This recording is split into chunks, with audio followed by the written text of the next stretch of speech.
आज चाहिँ अलि ढिलो स्टार्ट गरियो भ्यूहरू हेरेर मनासलको राम्रो क्लियर भ्यू स्टिल देख्न पाइएन। ल स्यान्डोबाट 8:15 टुवर्ड सामागाउँ। आज चाहिँ सामागाउँमा एउटा वीरेन्द्र ताल भन्ने छ, वीरेन्द्र ताल हेरेर त्यहीँ स्टे गर्ने। यहाँबाट स्यान्डोबाट भनेको 2 आवर्सको वक रहेछ। आज चाहिँ थोरै मात्रै वक गर्ने, भोलिदेखि अलिकति अल्टिट्युडमा जानुपर्ने छ। सो यस्तो छ स्यान्डो।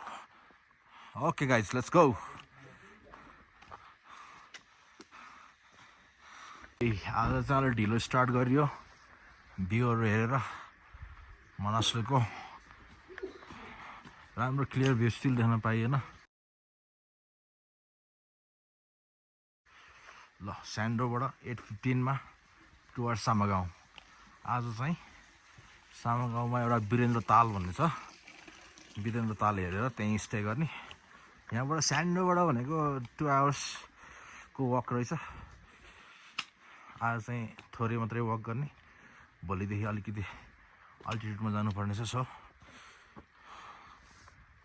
यस्तो छ स्यान्डो।